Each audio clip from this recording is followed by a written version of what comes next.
बिस्मिल्लाहिर्रहमानिर्रहीम। वरफ़अना लका ज़िक्रक सदक़ल्लाहुल अज़ीम। नज़ीर में आपका मेज़बान अहमद शत्तर कुरैशी और आपके अपने पसंदीदा प्रोग्राम जिसका उन्वान है आपके सामने लेके हाजिर हूँ। नाज़रीन, जैसा मैंने कल आपसे ये कहा था कि मशरिक़ वस्ता और मशरिक़ी अरब ममालिक के अंदर कुछ हिकमत अमली तैयार हो रही है और बहुत जल्द उसके सम्राट जो है वो पाकिस्तान के अंदर नजर आएंगे। इसके साथ साथ आज उस पर बात करनी थी, लेकिन आज मैंने अपना मौजू चुना है पाकिस्तान के सूबा सिंध के हालात ज़ार और बिलखुसूस रोशनियों का शहर, कायद का शहर और पाकिस्तान की मईशत की रीढ़ की हड्डी और मईशत का दिल, मईशत की जान शहर कराची, उसकी मैं बात करूंगा। हालिया बारिशों से जो कुछ वहां पर देखने में आया है, माजी में भी देखते रहे हम। माजी में भी पिछले कोई 15-17 साल से पीपल्स पार्टी की हुकूमतें बड़े बुलंदबान दावे, और फिर पिछले हुकूमत जो गुजरी इमरान नियाजी साहब की, इन्होंने 1100 अरब 300 अरब और पता नहीं कितने कितने अरब के 2-3 पैकेज दिए सिर्फ शहर कराची के लिए। लेकिन हुआ क्या, ये आपके सामने है। शहर जो है वो खंडरात में तब्दील होता चला जा रहा है और इस वक्त जो हुकूमत है मरकज के अंदर वो कोलिब्रेशन के साथ है, सिंध गवर्नमेंट की भी उसके अंदर हिस्सा है। यानी इस वक्त जो सिंध में हुकूमत है वो ये समझ लें मरकज में भी उन्हीं की हुकूमत है, लेकिन उसके बावजूद सिंध जो है वो अबतर से अबतर हालात पूरे सिंध के हो रहे हैं। ना सिर्फ कराची शहर के बल्कि पूरे सिंध के हालात अबतर से अबतर होते चले जा रहे हैं। तो ये कैसी हुकूमत है और किस एजेंडे पे काम कर रही है जो मुल्क को तरक्की की तरफ ले जाने के बजाय तनज़्ज़ुल की तरफ लेके जा रही है। देखिए, हम पिछली हुकूमत का रोना रोते रहते हैं जो भी आने वाली नई हुकूमत होती है, लेकिन जो मौजूदा हुकूमत है ये तो सिंध के अंदर पिछले कई दिहाइयों से हुकूमत करती चली आई है। सिंध जो है वो उसका सबसे बड़ा शहर कराची है। कराची के अंदर भी जो नुमाइंदे थे वो भी इन्हीं के साथ कोलिब्रेशन में शामिल रहे और हमेशा जो है वो सिंध गवर्नमेंट के साथ ही हिस्सा रहे और मरकज का भी हिस्सा रहे। ये सारे सिलसिले होने के बावजूद सिंध जो एक तरक्की पजीर शहर था पूरे पाकिस्तान का, और सॉरी कराची जो पूरे सिंध का और पूरे पाकिस्तान का, वो तनज़्ज़ुल की तरफ रोज बरोज क्यों जा रहा है? इसके क्या अवामिल है, इसकी क्या महरिकात है, इसकी क्या वजूहात है और ये क्यों कर इस तरफ इसको धकेला जा रहा है? मेरी नजर में इसका एक सियासी हल नजर आता है। कब इसके कि मैं इसके सियासी हल पर बात करूं, हम ये देखना चाहते हैं सबसे पहले कि सिंध के अंदर जो आबादी है उसका तनासुब जो है वो किन लोगों पर मुश्तमिल है। देखिए, सिंध के अंदर जो आबादी, अगर हम अब से पिछले 25 साल पहले का सर्वे उठा के देखा जाए तो उसके अंदर जो है वो 70-80% जो थे वो सिंध में उर्दू के शहर कराची के अंदर खासतौर से उर्दू बोलने वाले थे। बल्कि 80 क्या, आप ये कहते 90% उर्दू बोलने वाले थे।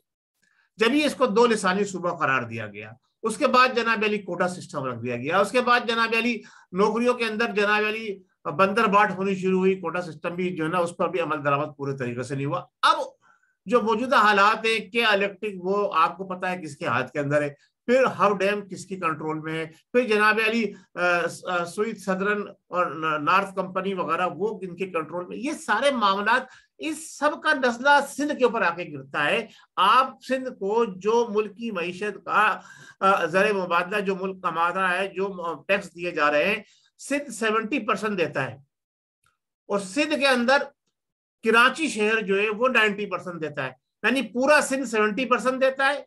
पूरे पाकिस्तान का जितना भी जो है वो रेवेन्यू इकट्ठा होता है, सिंध 70% देता है उसमें, और उस 70% के अंदर 95% जो है वो शहर कराची से होता है। यानी इसका मतलब ये होगा कि पूरा का पूरा 70% जो है एक तरह से ये देखा जाए तो कराची शहर देता है, पूरे पाकिस्तान को पालता है। जनाब, हमारे अस्करी इदारे, हमारे बैंकर्स, हमारे जनाब यानी जितने भी जो बड़े बड़े हमारे इदारे हैं, सिविल एविएशन अथॉरिटी हो गया, पीआईओ हो गया, फना फना हो गया, सब कुछ, इन सब का जितना भी दारो मदार है वो सिंध के ऊपर है और सिंध का शहर कराची पर है। इसके बावजूद कराची को नजरअंदाज करना, कराची को अहमियत नहीं देना, ये मेरी समझ में नहीं आ रहा ये क्यों हो रहा है। अब जो हल है इसका, जो अब मुझे नजर आया, बात मुख्तसर सी करके मैं आपसे जनाब इजाजत चाहूंगा। हल मुख्तसर सा जो मुझे इसकी नजर में आया है ये कि गिलगित बल्तिस्तान जो है उसको सूबा बना दिया गया है। जुनूबी पंजाब सूबे की बात हो रही है, आज मैं आपसे ये करूंगा मशरकी सिंध की बात करें। बाप कराची का हल, कराची के नौजवानों, कराची में बसने वालों, उर्दू बोलने वालों, तुम्हारे मसले का हल सिर्फ अब एक ही रह गया है। क्या है? मशरकी सिंध। आप सूबे को तकसीम करने की तहरीक चलाएं, सूबे को इंतजामी बुनियाद के ऊपर, इंतजामी यूनिट के अंदर दो हिस्सों में तकसीम किया जाए और वो जनाब अली मशरकी सूबा सिंध हो। एक सूबा सिंध है, दूसरा सूबा मशरकी सूबा सिंध। मशरकी सूबा सिंध, उसके बगैर कराची के मसाइल का हल मुमकिन नहीं है। ये कराची में बसने वाले, कराची में रहने वाले, कराची को परवान चढ़ाने वाले और कराची जो पाकिस्तान की रीढ़ की हड्डी है, इसको सालिम रखने के लिए, इसको बरकरार रखने के लिए, इसको मजबूत रखने के लिए, इसकी उम्र को देरपा बनाने के लिए यह लाजिम हो गया है कि अब सिंध दो हिस्सों में तकसीम किया जाए और दूसरे सूबे का नाम मशरकी सिंध रखा जाए। सूबा सिंध मशरकी, यह पाकिस्तान का छठा सूबा बन सकता है। इसके लिए मैं गुजारिश करूंगा, जो कराची का नाम लेते हैं, जो कराची के हुकूक के दावेदार बनते हैं, जो कराची की अवाम के नुमाइंदगान बनते हैं। देखें, कराची ने आजमा के देख लिया, यानी कराची ने आजमाने का मतलब कराची के शहरियों ने आजमा के देख लिया।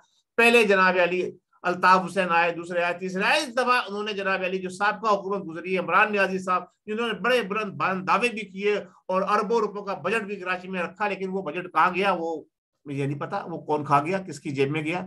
लेकिन कराची के नाम पे उन्होंने हजारों अरब रुपए का बजट रखा, लेकिन कराची को कुछ भी नहीं मिला। लिहाजा 18वीं तरमीम के बाद जिस तरह सूबों को इख्तियारात मिले गए, इसी तरह सूबा सिंध बनकर मशरकी, सूबा सिंध मशरकी बनना चाहिए और सूबों को इख्तियार मिले। और फिर देखिए आप, कराची फलता है फूलता है तो फिर पाकिस्तान भी फलेगा फूलेगा, क्योंकि पाकिस्तान की शेरक जिसे कश्मीर कहा जाता था वो तो चला गया। पाकिस्तान की इकोनॉमी की रीढ़ की हड्डी वो है कराची। जब आपकी इकोनॉमी मजबूत होगी तो जाहिर सी बात है पूरा पाकिस्तान मजबूत होगा। पाकिस्तान को मजबूत करने के लिए कराची को सूबा सिंध मशरकी बनाना नागुज़ीर हो गया है। नाज़रीन, आज का मेरा प्रोग्राम और उन लोगों के लिए एक हिंट से, उन लोगों के लिए एक पैगाम है, उन लोगों के लिए एक तवज्जो उन लोगों की चाह रहा हूं जो कराची को ऑन करते हैं, जो कराची से जो इलेक्ट होते हैं, जो कराची के नुमाइंदगान है, जो कराची को जो है अपना वतन, अपना देश, अपना मुल्क और अपनी जान, अपनी आन और अपनी पहचान समझते हैं। उनके लिए ये मेरा पैगाम है कि अब सूबा सिंध मशरकी नागुज़ीर हो गया है और जब तक सूबा सिंध मशरकी नहीं बनेगा, कराची डूबता जा रहा है। हर मर्तबा, पिछली मर्तबा से पानी का लेवल ऊपर हो जाता है। जब बारिश होती है तो पानी ज्यादा आता है, जब ज्यादा बारिश होती है तो ज्यादा पानी आता है। तो अब पानी सर से ऊपर चढ़ने से पहले, क्योंकि जब पानी सर के ऊपर से जाएगा तो फिर उसके अंदर बंदा डूब जाएगा। अभी आपके हलक तक तो पहुंच गया जनाब, गले तक तो पहुंच गया, इससे ऊपर जाने की गुंजाइश नहीं है। अब जो पोश इलाके थे, अस्करी 3 जैसे, उनके घरों में भी पानी घुस गया, तो और क्या चाहिए इससे ज्यादा। जो पुराने कराची के इलाके थे वो तो पूरे डूबते रहे। जो नए बने बेरिया टाउन जैसे, जो बड़े बड़े बिल्डर्स ने जनाब अली बड़े बड़े 30 बार खानों ने बनाए, वो भी डूबे। तो अब बचा क्या है? अब बचा यही है कि इसको एक सूबा बनाया जाए, इंतजामी बुनियाद के ऊपर सारी मशीनरी सूबे के लोगों को दी जाए और उस सूबे को तरक्की दे। और सबसे पहला मसला बिजली, पानी और गैस का हल करें, तालीम का मसला हल करें, टैंकर माफिया को खत्म करें और पाकिस्तान को मजबूत से मजबूत करें। पाकिस्तान जो है वो मुल्क की पाकिस्तान को मजबूत करने के लिए कराची को मजबूत होना लाजमी है। फिर नोट कर लीजिए, कराची था तो पाकिस्तान बना, कराची रहेगा तो पाकिस्तान रहेगा। जिस दिन कराची मिट गया तो समझ ले पाकिस्तान भी दुनिया के नक्शे पे पाकिस्तान के नाम से नहीं रहेगा। जगह तो रहेगी, जमीन तो रहेगी, लेकिन क्या बनेगा अल्लाह बेहतर जानता है। बहुत शुक्रिया। अस्सलाम वालेकुम व रहमतुल्लाहि व बरकातहू। पाकिस्तान जिंदाबाद।